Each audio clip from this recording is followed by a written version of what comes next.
ဇလန်းအဆက်မှာဆိုရင်တော့တောင်ထိပ်ပေါ်မှာရှိတဲ့လှပတဲ့အဆောက်အဦတွေနဲ့ရွာလေးတစ်ရွာကိုမြင်တွေ့ရမှာပါတကယ်တော့ဒါဟာထန်ကိုင်းလို့ခေါ်တဲ့ဂိုင်းတစ်ခုပဲဖြစ်ပါတယ်အဲ့ဒီနောက်ဂိုင်းရဲ့ပြင်ဘက်တောအုပ်ထဲမှာလူငယ်လေးတစ်ယောက်ဟာဂိုင်းကအကြီးကဲတွေစီကနေထွက်ပြေးနေတာကိုမြင်ရမှာပါအကြီးကဲတွေကသူ့ကိုဖမ်းဆီးဖို့တိုက်ခိုက်ကြပေမဲ့အဲ့ဒီလူငယ်လေးကတိုက်ကွက်တွေအားလုံးကိုကျွမ်းကျင်ပိုင်နိုင်စွာနဲ့ရှောင်တိန်နိုင်ခဲ့ပါတယ်အကြီးကဲတွေဆိုတာအရန်ကိုစွမ်းအားကြီးပြီးသူတို့ရဲ့တိုက်ကွက်တွေကိုရှောင်တိန်နိုင်ဖို့ဆိုတာမဖြစ်နိုင်တဲ့လောက်ဖြစ်နေတဲ့အတွက်သူတို့အားလုံးအံ့အားသွားကြပါတယ်အဲ့ဒီလူငယ်လေးရဲ့နာမည်ကတော့ထန်ဆန်းလို့ခေါ်ပါတယ်ပြေးလွှားနေရင်းနဲ့ပဲထန်ဆန်းဟာ6ကမ်းပါတစ်ခုနားကိုရောက်သွားခဲ့ပါတယ်ထန်ဆန်းဟာဂိုင်းရဲ့စာကြည့်တိုက်ထဲကနေတားမြစ်ထားတဲ့တိုင်းပညာတစ်ခုကိုခိုးယူလေ့လာခဲ့တာဖြစ်ပြီးဒါဟာဂိုင်းရဲ့စီးမြင့်တွေကိုဖောက်ဖျက်တာပဲဖြစ်ပါတယ်ဒီပြစ်ကြောင့်သူ့ကိုတေတံပေးဖို့ဆုံးဖြတ်ထားကြတာပါထန်ဆန်းဟာသူ့ရဲ့ခံယူချက်အပေါ်မှာခိုင်မာပြတ်သားသူဖြစ်ပြီးပြစ်ဒဏ်ကတေတံဆိုတာကိုလည်းသိထားတဲ့အတွက်သူကိုယ်သူအဆုံးစီရင်ဖို့ဆုံးဖြတ်လိုက်ပါတယ်သူကဒီရှိုးဝက်တိုင်းပညာတွေအကြောင်းကိုဘသူ့ကိုမှမပြောပြခဲ့ဘူးဆိုတာရဲ့တိုင်းပညာစာအုပ်တွေအားလုံးသူ့အခန်းထဲမှာရှိတယ်ဆိုတာရဲ့ကိုအကြီးကဲတွေကိုပြောပြခဲ့ပါတယ်အဲ့ဒီနောက်မှာတော့သူဖန်တီးထားတဲ့အန်ရဲ့ရှိဆုံးလက်နက်တစ်ခုကိုထုတ်ယူလိုက်ပြီးဂိုင်းချုပ်ကြီးအတွက်ဆိုပြီးပေးအပ်ခဲ့ပါတယ်ပြီးတာနဲ့သူဟာဂိုင်းကနေရယူထားခဲ့သမျှအရာအားလုံးကိုပြန်ပေးခြင်းတဲ့အတွက်ဝတ်ဆင်ထားတဲ့အဝတ်စားတွေအားလုံးကိုချွတ်ချလိုက်ပါတယ်အဲ့ဒီနောက်မှာတော့6ကမ်းပါပေါ်ကနေခုံချလိုက်ပါတော့တယ်ဂိုင်းချုပ်ကြီးကသူ့ကိုကယ်တင်ဖို့စူးစမ်းခဲ့ပေမဲ့ထန်ဆန်းကတော့ပြတ်သားစွာနဲ့ပဲ6နှစ်ကြီးတဲ့ကိုကြာဆင်းသွားပြီးတည်ဆုံးသွားခဲ့ပါတယ်သူတည်ဆုံးသွားပြီးတဲ့နောက်မှာတေ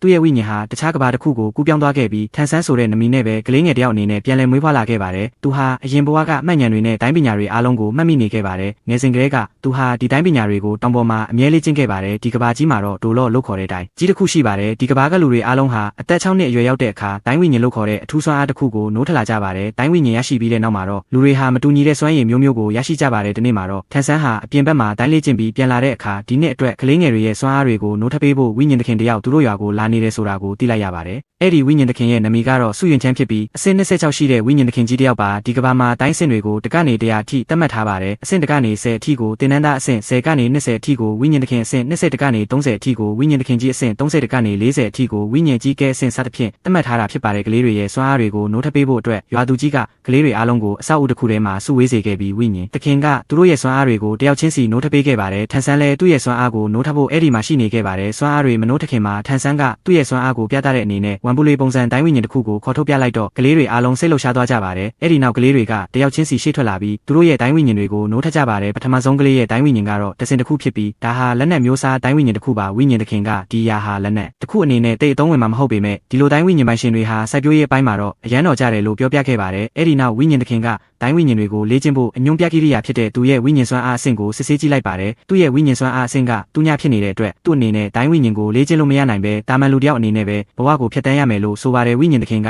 တခြားကလေးတွေကိုဆက်ပြီးစစ်ဆေးတဲ့အခါမှာလည်းအများစုကစိုက်ပျိုးရေးနဲ့တဲ့ဆိုင်တဲ့စွမ်းအားတွေပဲဖြစ်နေပါတယ်အဲ့ဒီနောက်မိန်းကလေးတယောက်ရှေ့ထွက်လာပြီးသူမရဲ့တိုင်းဝိညာဉ်ကတော့အပြာရောင်မြက်ခင်းဖြစ်ပါတယ်ဒါဟာထူးခြားတဲ့စွမ်းရည်မရှိတဲ့အရန်ကိုအတွေ့ရများတဲ့အမျိုးအစားတစ်ခုဖြစ်ပြီးအားနည်းဆုံးတိုင်းဝိညာဉ်လို့လည်းသတ်မှတ်ထားကြပါတယ်အဲ့ဒီနောက်မှာတော့ဇက်လိုက်ဖြစ်တဲ့ထန်ဆန်းအလက်ရောက်လာပါတယ်ထန်ဆန်းကသူ့ရဲ့ညာဘက်လက်ကိုဆန့်ထုတ်ပြီးအာယုံစုဆိုင်လိုက်တဲ့အခါမှာတော့အပြာရောင်မြက်ခင်းဝိညာဉ်ထွက်ပေါ်လာပါတယ်ဒါပေမဲ့တစ်ချိန်တည်းမှာပဲသူ့ရဲ့ဘယ်ဘက်လက်မှာလည်းတူတလက်ထွက်ပေါ်လာခဲ့ပြီးသူကအမြန်ပြန်ဝက်ထားလိုက်ပါတယ်ဝိညာဉ်သခင်ကထန်ဆန်းရဲ့ဝိညာဉ်စွမ်းအားအဆင့်ကိုစစ်ဆေးကြည့်တဲ့အခါမှာတော့အဆင့်10ဖြစ်နေတာကိုတွေ့လိုက်ရပြီးဒါဟာအရန်ကိုရှားပါတဲ့အခြေအနေတစ်ခုပါနိုးထလာချိန်မှာဝိညာဉ်စွမ်းအားအဆင့်10ရှိနေသူတွေကိုမွေးရပါဝိညာဉ်စွမ်းအားပြေဝသူတွေလို့ခေါ်ဆိုပြီးဘဝမှာအောင်မြင်မှုကြီးကြီးမားမားရနိုင်တဲ့အစွမ်းထက်သူတွေဖြစ်လာကြပါတယ်ဝိညာဉ်သခင်ကအဆင့်10ဆိုတာအမြင့်ဆုံးဝိညာဉ်စွမ်းအားအဆင့်ဖြစ်တယ်လို့ရှင်းပြတော့ထန်ဆန်းကဒီထက်ပိုပြီးလေ့ကျင့်လို့ရနိုင်သေးလားလို့မေးလိုက်ပါတယ်ဆရာကအဆင့်10ထက်ကျော်လွန်သွားဖို့ဆိုရင်ဝိညာဉ်ကွင်းဆက်တစ်ခုကိုရယူဖို့လိုတယ်လို့ပြောပါတယ်ဝိညာဉ်ကွင်းဆက်မရှိဘူးဆိုရင်ဘလောက်ပဲလေ့ကျင့်အဆင့်10တကိုရောက်နိုင်မှာမဟုတ်ပါဘူးထန်ဆန်းကဆရာမှာကောဝိညာဉ်ကွင်းဆက်နှစ်ခုရှိလားလို့မေးလိုက်ပါတယ်ဘာဖြစ်လို့လဲဆိုတော့ဆရာဟာအဆင့်26ဖြစ်တဲ့အတွက်အဆင့်10မှာတစ်ခုအဆင့်နာအဆင့်မှာတစ်ခုလိုအပ်လို့ပဲဖြစ်ပါတယ်ဝိညာဉ်ကွင်းဆက်တွေဟာအသုံးပြုသူတွေကိုသူတို့ရဲ့တိုင်းဝိညာဉ်လိုက်အထူးစွမ်းအားတွေကိုပေးစွမ်းနိုင်ပါတယ်ဒီလိုရှင်းပြပြီးတဲ့နောက်မှာတော့ဝိညာဉ်သခင်လည်းအဲ့ဒီနေရာကနေထွက်ခွာသွားပါတယ်အဲ့ဒီနောက်ရွာသူကြီးကထန်ဆန်းရဲ့အိမ်ကိုသွားပြီးထန်ဆန်းရဲ့ဖခင်ဖြစ်သူထန်ဟောင်ကိုသူ့သားရဲ့စွမ်းရည်တွေအကြောင်းပြောပြကာထန်ဆန်းကိုပါရမီရှင်တယောက်လို့ချီးကျူးခဲ့ပ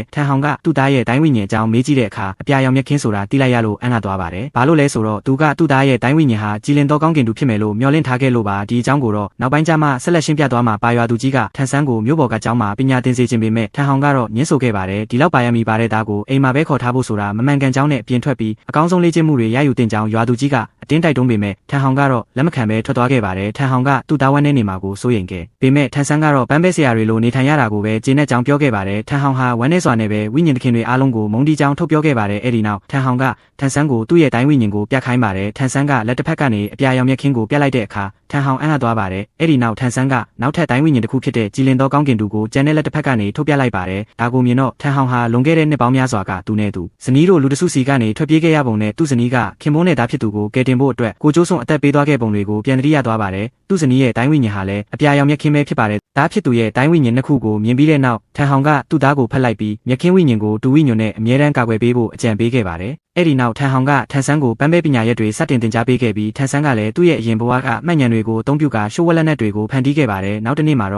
့ထန်ဟောင်ကထန်ဆန်းကိုမြို့ပေါ်သွားပြီးပညာသင်ဖို့ခွင့်ပြုလိုက်ပါတယ်ဒါပေမဲ့စီကံချက်တချို့ကိုတော့တတ်မှတ်ခဲ့ပါတယ်အဲ့ဒါတွေကတော့သူ့ရဲ့တူဝိညာဉ်မှာဝိညာဉ်ကွင်းဆက်လုံးဝမထည့်ဖို့သူ့ရဲ့တူဝိညာဉ်ကိုဘယ်သူ့ကိုမှမပြဖို့အသက်အန္တရာယ်ကြုံလာရတဲ့အချိန်ကလွဲလို့သူ့မှာတိုင်းဝိညာဉ်နှစ်ခုရှိတယ်ဆိုတဲ့ရှိုးဝက်ချက်ကိုဘယ်တော့မှထုတ်မပြောဖို့နဲ့လုံးဝမဖြစ်မနေအခြေအနေကလွဲရင်တူဝိညာဉ်ကိုအသုံးမပြုဖို့တော့ပဲဖြစ်ပါတယ်ထန်ဆန်းကလည်းသဘောတူလက်ခံပြီးခီးထွက်လာခဲ့ပါတယ်သူနဲ့ရွာသူကြီးတို့ဟာကျောင်းကြီးတစ်ကျောင်းမှာကျောင်းအပ်ဖို့မြို့ကိုရောက်လာကြပါတယ်ကျောင်းပေါက်ဝမှာပဲအဆောင်တယောက်ကသူတို့ကိုတားဆီးခဲ့ပါတယ်ရွာသူကြီးကဝိညာဉ်သခင်ပေးထားတဲ့ထောက်ခံစာကိုပြလိုက်ပေမဲ့အဆောင်ကဒါကိုအတူလို့ထင်သွားပါတယ်ဘာလို့လဲဆိုတော့ထောက်ခံစာမှာအပြာရောင်မြက်ခင်းဝိညာဉ်လို့ရေးထားပေမဲ့ဝိညာဉ်စွမ်းအားအဆင့်ဆယ်ဆိုပြီးပါနေတာကြောင့်ရွာငယ်လေးကကောင်လေးတယောက်အတွက်ဒါဟာလုံးဝမဖြစ်နိုင်ဘူးလို့ယူဆလိုက်လို့ပါအဲ့ဒီမှာစကားများရန်ဖြစ်ကြပြီးအဆောင်ကရွာသူကြီးကိုတောင်ထိုးချိတ်လိုက်ပါတယ်ထန်ဆန်းကအဆောင်ရဲ့လက်ကိုဖမ်းဆွဲပြီးအောက်ကိုပစ်ချလိုက်ကအရန်ကိုဒေါသထွက်သွားပြီးသူ့ရဲ့ရှိုးဝက်လက်နက်ကိုထုတ်သုံးဖို့တောင်ပြင်လိုက်ပါတယ်ဒါပေမဲ့အမျိုးသားတယောက်ရောက်လာပြီးရန်ပွဲကိုတားဆီးလိုက်ပါတယ်ဒီမျိုးသားကိုလူတိုင်းကဆရာကြီးလို့ခေါ်ကြပါတယ်ရန်ပွဲကိုတားဆီးပြီးတဲ့နောက်သူကထန်ဆန်းကိုကျောင်းအပ်ဖို့အထဲကိုခေါ်သွားခဲ့ပါတယ်လမ်းမှာဆရာကြီးကသူဟာဒီကျောင်းတော်ရဲ့ဆရာကြီးဖြစ်ကြောင်းပြောပြခဲ့ပါတယ်ထန်ဆန်းနေနဲ့သူ့စီကနေပညာသင်ခြင်းရင်သူ့ကိုဆရာလို့ခေါ်နိုင်ကြောင်းလည်းပြောပါတယ်ဆရာကြီးကထန်ဆန်းရဲ့ထောက်ခံစာကိုကြည့်ပြီးသူဟာအရန်ကိုညံကောင်းကြောင်းပြောပါတယ်ပြီးတော့လွန်ခဲ့တဲ့နှစ်တရာအတွင်းမှာထန်ဆန်းဟာတိုင်းဝိညာဉ်နှစ်ခုပိုင်ဆိုင်တဲ့တရားမြောက်လူဖြစ်တယ်ဆိုတာကိုပါဖွင့်ပြောလိုက်ပါတယ်ထန်ဆန်းကအရန်အံ့အားသွားပြီးသူ့ရဲ့ရှိုးဝက်ချက်ပေါက်ကြားသွားပြီဆိုပြီးစိုးရိမ်ကရှိုးဝက်လက်နက်ကိုထုတ်သုံးဖို့ပြင်လိုက်ပြန်ပါတယ်ဒါပေမဲ့ဆရာကြီးကသူဘယ်လိုသိခဲ့ရလဲဆိုတာကိုရှင်းပြပါတယ်သူ့ရဲ့တေချာလေးလာသူ့ဒေသနာပြုချက်တွေရကဘာပေါ်မှာအပြာရောင်မြက်ခင်းဝိညာဉ်ပိုင်ဆိုင်သူ640ခုနှစ်ရောက်တာရှိပြီးအဲ့ဒီထဲက16ရောက်မှာပဲဝိညာဉ်စွမ်းအားပါရှိပါတယ်ပြီးတော့ဘယ်သူမှအဆင့်တစ်ထက်မပိုးကြပါဘူးဝိညာဉ်စွမ်းအားအဆင့်ဟာတိုင်းဝိညာဉ်ရဲ့အရေးသွေးနဲ့သက်ဆိုင်နေတဲ့အတွက်အပြာရောင်မြက်ခင်းဟာဝိညာဉ်စွမ်းအားအပြည့်ရှိနေဖို့ဆိုတာမဖြစ်နိုင်ပါဘူးဒါကြောင့်ထန်ဆန်းမှာနောက်ထပ်တိုင်းဝိညာဉ်တစ်ခုတေချာပေါက်ရှိရမယ်လို့ဆရာကြီးကကောက်ချက်ချနိုင်ခဲ့တာပါဒါကိုကြားတော့ထန်ဆန်းလဲဆရာကြီးဟာအရန်ကိုဉာဏ်ပညာကြီးမှသူဖြစ်ကြောင်းနားလည်သွားပြီးချက်ချင်းပဲအယိုသေးပေးကတပည့်ဖြစ်လက်ခံဖို့တောင်းဆိုလိုက်ပါတယ်ဆရာကြီးကလည်းလက်ခံလိုက်ပြီးသူတို့နှစ်ယောက်ကျောင်းအုပ်ကြီးစီကိုကျောင်းအပ်ဖို့သွားခဲ့ကြပါတယ်ကျောင်းအုပ်ကြီးကအပြာရောင်မြက်ခင်းဝိညာဉ်နဲ့စွမ်းအားပြည့်ရှိနေတာကိုထူးဆန်းတယ်လို့ထင်ပေမဲ့ဆရာကြီးကိုမြင်တော့ကျောင်းလက်ခံပေးလိုက်ပါတယ်တကယ်တော့ဆရာကြီးကတာမန်ဆရာတယောက်မဟုတ်ပါဘူးကျောင်းအုပ်ကြီးနဲ့တခြားသူတွေကသူ့ကိုအရန်ကိုလေးစားကြပါတယ်ထန်ဆန်းကိုအဆောင်ခုနှစ်မှာနေရာချပေးလိုက်ပါတယ်အဆောင်တကားကိုဖွင့်လိုက်တာနဲ့ကကလေးတယောက်ကသူ့ကိုဝင်တိုက်ခိုက်ပါတယ်သူတို့နှစ်ယောက်တိုက်ခိုက်ကြပြီးထန်ဆန်းကအဲ့ဒီကလေးကိုအလွယ်တကူပဲအနိုင်ယူလိုက်ပါတယ်ကလေးတွေအားလုံးကထန်ဆန်းအတွက်အားပေးကြွေးကြော်ကြပါတယ်ရှုံးသွားတဲ့ကလေးကထန်ဆန်းကိုယိုရိုတေတေနဲ့ပဲအဆောင်ရဲ့ရိုးရာထုံးစံကိုပြောပြပါတယ်အဲ့ဒါကတော့အဆောင်ကကလေးတယောက်ကအသေးရောက်လာတယ်ကလေးကိုတိုက်ခိုက်ရပြီးအသေးရောက်လာသူကနိုင်သွားရင်အဆောင်ရဲ့ခေါင်းဆောင်ကြီးဖြစ်လာတာပဲဖြစ်ပါတယ်ထန်ဆန်းကနိုင်သွားတဲ့အတွက်ကလေးတွေအားလုံးကသူ့ကိုအယိုတေပေးပြီးခေါင်းဆောင်ကြီးလို့ခေါ်ကြပါတယ်အဲ့ဒီအချိန်မှာပဲရှောင်းဝူလို့ခေါ်တဲ့မိန်းကလေးတယောက်အသေးရောက်လာပါတယ်ရိုးရာထုံးစံအရထန်ဆန်းကသူမကိုတိုက်ခိုက်ရပါတယ်ဒီမိန်းကလေးရဲ့တိုင်းဝိညာဉ်ကတော့ယုံဖြစ်ပြီးသူမဟာအရန်ကိုအစွမ်းထက်ပါတယ်တိုက်ခိုက်နေစဉ်မှာနှစ်ယောက်စလုံးစွမ်းရည်တူညီတယောက်ရှိပေမဲ့နောက်ဆုံးမှာတော့အဲ့ဒီမိန်းကလေးကထန်ဆန်းအကိုအနိုင်ယူသွားပြီးသူမကိုအဆောင်ခုနှစ်ရဲ့ခေါင်းဆောင်ကြီးအစ်စ်အဖြစ်တတ်မှတ်လိုက်ကြပါတယ်ကျောင်းသားတွေအားလုံးကကလေးတွေပဲဖြစ်တဲ့အတွက်ဒီကျောင်းမှာမိန်းကလေးအဆောင်ယောက်ျားလေးအဆောင်ဆိုပြီးခွဲမထားပါဘူးအားလုံးအတူတူနေကြရတာပါအားလုံးကတယောက်နဲ့တယောက်တိုင်းဝိညာဉ်စွမ်းအားတွေအကြောင်းမေးကြတဲ့အခါထန်ဆန်းကသူ့စွမ်းအားအကြောင်းပြောပြလိုက်တော့ကလေးတွေအားလုံးအံ့အားသွားကြပါတယ်မကြခင်မှာပဲဆရာမတယောက်ရောက်လာပြီးထန်ဆန်းကိုစောင့်တထဲပေးပါတယ်အဆောင်ခုနှစ်ကကျောင်းသားတွေအားလုံးဟာအလုပ်လုပ်ရင်ကျောင်းတက်ရတဲ့ကျောင်းသားတွေဖြစ်ပြီးကျောင်းလက်ခပေးဖို့အချိန်ပိုင်းလုပ်တွေလုပ်ကြရပါတယ်အဲ့ဒီနောက်ဆရာမကထန်ဆန်းနဲ့ရှောင်းဝူကိုသူတို့ရဲ့အခန်းတွေစီခေါ်သွားပါတယ်ဒါပေမဲ့ရှောင်းဝူမှာကိုပိုင်ဆောင်မပါလာတဲ့အတွက်ထန်ဆန်းကိုခုတင်နှစ်ခုပူပြီးအတူတူအိတ်ဖို့ပြောလိုက်ပါတ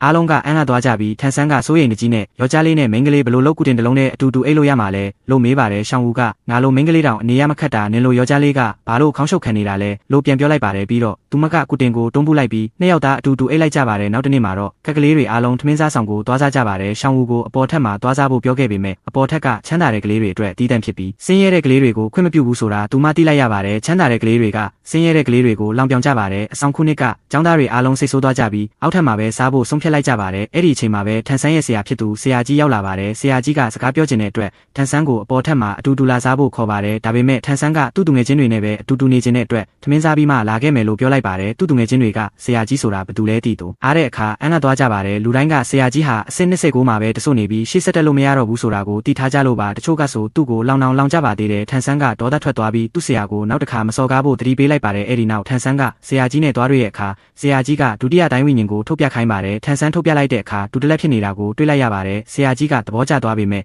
့တန်တရားလည်းဖြစ်သွားပါတယ်ပန်းပဲဆရာတယောက်ရဲ့သားကပဲလိုလို့ဒီလိုပါရမီမျိုးပါလာရတာလဲဆိုပြီးတော့ပါဒါပေမဲ့ပန်းပဲဆရာတယောက်အတွက်ဒူဝိညာဉ်ဆိုတာအကောင်းဆုံးလိုက်ဖက်မှုပဲလို့သူကမှတ်ချက်ချပါတယ်ဆရာကြီးကထန်ဆန်းကိုသူ့ရဲ့ဒူဝိညာဉ်မှာဝိညာဉ်ကွင်းဆက်ထည့်ဖို့ပြောပါတယ်သူ့ဖခင်ကဒါကိုမလုပ်ဖို့တတိပေးထားတဲ့အတွက်ထန်ဆန်းကအံ့အားသွားပါတယ်ဘာကြောင့်လဲလို့မေးတဲ့အခါဆရာကြီးကအချိန်နဲ့ရင်မင်းနားလည်လာလိမ့်မယ်လို့ပြန်ဖြေပါတယ်ဆရာကြီးကထန်ဆန်းကိုလေ့ကျင့်ပေးပြီးဝိညာဉ်သခင်တယောက်ဖြစ်လာစေချင်တာပါဒါပေမဲ့အဲ့ဒီလိုဖြစ်ဖို့အတွက်ထန်ဆန်းရဲ့အဆင့်ကို10ကနေစစ်တကိုတက်အောင်လုပ်ရမှာ ဖြစ်ပြီးအနည်းဆုံးတက်တန်းအနှစ်20ရှိတဲ့တားရဲတကောင်စီကနေဝိညာဉ်ကွင်းဆက်ရယူဖို့လိုအပ်ပါတယ်ဒါကြောင့်သူတို့နှစ်ယောက်ဟာအထူးသောအုပ်တစ်ခုစီကိုထွက်လာခဲ့ကြပါတယ်လမ်းမှာဆရာကြီးကအပြာရောင်မြက်ခင်းဝိညာဉ်နဲ့ပတ်သက်တဲ့ဗဟုသုတတွေကိုတင်ပေးခဲ့ပါတယ်ဆောင်ကိုပြန်ရောက်တဲ့အခါမှာတော့ရှောင်းဝူကထန်ဆန်းဟာသူမကိုတမင်တက်အရှုံးပေးခဲ့တာဖြစ်ပြီးသူ့ရဲ့စွမ်းရည်ပြည့်ကိုမသုံးခဲ့ဘူးဆိုတာရိပ်မိသွားပါတယ်ဒါကြောင့်သူမကထန်ဆန်းလန်းကိုပိတ်ရက်ပြီးတိုက်ခိုက်ဖို့စိန်ခေါ်ပါတော့တယ်တိုက်ခိုက်နေရင်နဲ့သူတို့နှစ်ယောက်ကြားမှာယိုမန်တဆန်နဲ့ခန်းစားချက်လေးတွေဖြစ်ပေါ်လာပါတယ်အဲ့ဒီအချိန်မှာပဲဆရာမတယောက်ကသူတို့တိုက်ခိုက်နေတာကိုမိသွားပြီးအခြေအနေကိုအထင်လွဲသွားပါတယ်ရှောင်းဝူကဆရာမောက်ကိုနောက်ပြောင်တဲ့အနေနဲ့တွန်းပစ်ပြီးထွက်ပြေးသွားပါတယ်နောက်တစ်နေ့မှာတော့ဆရာကြီးနဲ့ထန်ဆန်းတို့တောအုပ်ထဲကိုရောက်လာကြပါတယ်ဆရာကြီးကထန်ဆန်းကိုပစ္စည်းတွေတင်ဆေးလို့ရတဲ့ခါးပတ်တစ်ခုပေးလိုက်ပါတယ်ထန်ဆန်းကရှိုးဝက်လက်နက်တွေဝက်ထားဖို့ဒီခါးပတ်ကိုသုံးရမှာဖြစ်လို့အရန်ကိုစိတ်လှုပ်ရှားသွားပါတယ်သူတို့ဟာခွင့်ပြုချက်ထားသူတွေတာဝင်ခွင့်ရှိတဲ့တောအုပ်ဝင်ဝကိုရောက်လာကြပါတယ်ဆရာကြီးရဲ့ဂုဏ်ပုတ်ကြောင့်သူတို့အထဲကိုဝင်ခွင့်ရခဲ့ပါတယ်အထဲရောက်တော့တားရဲများစွာကိုတွေ့ရပြီးတင့်တော်မဲ့တားရဲတကောင်ကိုတွေ့ပေမဲ့အသက်ရမ်းငယ်လုံးနေပါတယ်အဲ့ဒီနောက်မုံလာဦးစားနေတဲ့တားရဲတကောင်ကိုတွေ့လို့ဆရာကြီးက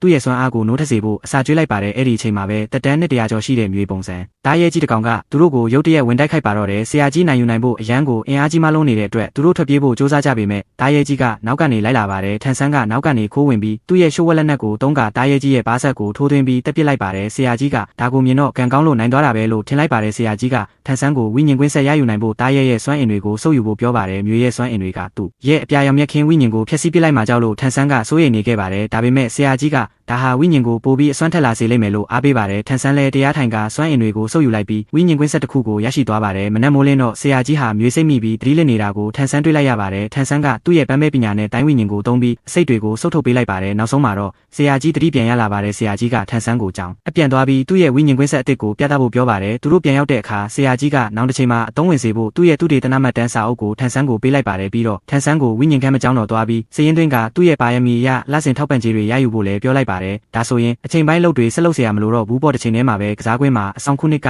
ကျောင်းသားတွေနဲ့ချမ်းသာတဲ့ကလေးတွေပြဿနာတက်ကြပါတယ်သူတို့ကပြိုင်ပွဲတစ်ခုလုပ်ဖို့သဘောတူလိုက်ကြပါတယ်တစ်ဖက်ကိုကိုယ်စားလှယ်တယောက်ထွက်တက်ရမှာဖြစ်ပြီးရှုံးတဲ့အဖွဲ့ကနိုင်တဲ့အဖွဲ့ကိုအထက်လူကြီးအဖြစ်အတိမတ်ပြုရမှာပါရှောင်းဝူကချင်းသေးဝိညာဉ်ပိုင်ဆိုင်တဲ့ကောင်လေးတယောက်ကိုလွတ်လိုက်ပေမဲ့သူကဆက်ရှုံးနေပါတယ်ချမ်းသာတဲ့ကလေးတွေကရှောင်းဝူကိုယုံမလေးဆိုပြီးတောင်ပြောင်ကြပါတယ်အဲ့ဒီအချိန်မှာပဲထန်ဆန်းရောက်လာပါတယ်ရှောင်းဝူကသူ့ကိုဝမ်းသာအားရနဲ့အကြောင်းစုံပြောပြပါတယ်ထန်ဆန်းကချမ်းသာတဲ့ကလေးအာယုံလွဲသွားအောင်ကြောက်ခဲလေးတွေနဲ့ခိုးပေါက်လိုက်ပြီးအဆောင်ခုနှစ်ကကောင်လေးကိုအနိုင်ရစေခဲ့ပါတယ်ချမ်းသာတဲ့ကလေးတွေကဒေါသထွက်သွားပြီးသူတို့ကအတန်မာဆုံးသူကိုလွတ်လိုက်ပါတယ်ထန်ဆန်းကရှေ့ထွက်လာပြီးသူ့ရဲ့တိုင်းဝိညာဉ်ကိုတောင်မသုံးဘဲအလွယ်တကူအနိုင်ယူကအရှက်ခွဲပြလိုက်ပါတယ်ချမ်းသာတဲ့ကလေးကအစွမ်းကုန်သုံးပြီးပြန်တိုက်ခိုက်ပေမဲ့ထန်ဆန်းကသူ့ရဲ့ဝိညာဉ်ကွင်းဆက်နဲ့ပြန်လည်ခုခံပြီးအဲ့ဒီကလေးကိုမလှုပ်ရှားနိုင်အောင်လှုပ်ပစ်လိုက်ပါတယ်ရှုံးပေးဖို့ဖိအားပေးခံရတဲ့အတွက်ချမ်းသာတဲ့ကလေးတွေလည်းအဆောင်ခုနှစ်ကိုအနိုင်ရသူတွေဖြစ်လက်ခံလိုက်ရပါတယ်ထန်ဆန်းကသူ့ရဲ့ဝိညာဉ်စွမ်းအားအဆင့်ဟာအဆင့်မြင့်သူတယောက်ဖြစ်နေပြီဆိုတာကိုထုတ်ပြလိုက်တဲ့အခါလူတိုင်းကအံ့အားမင်တက်သွားကြပါတယ်အဲ့ဒီနောက်မှာတော့ထန်ဆန်းဟာဆရာကြီးညွှန်ကြားထားတဲ့အတိုင်းဝိညာဉ်ခန်းမကျောင်းတော်သွားဖို့ပြင်ဆင်လိုက်ပြီးအဲ့ဒီမှာသူ့ရွာကလူတချို့နဲ့ပြန်လည်ဆုံတွေ့ရပါတော့တယ်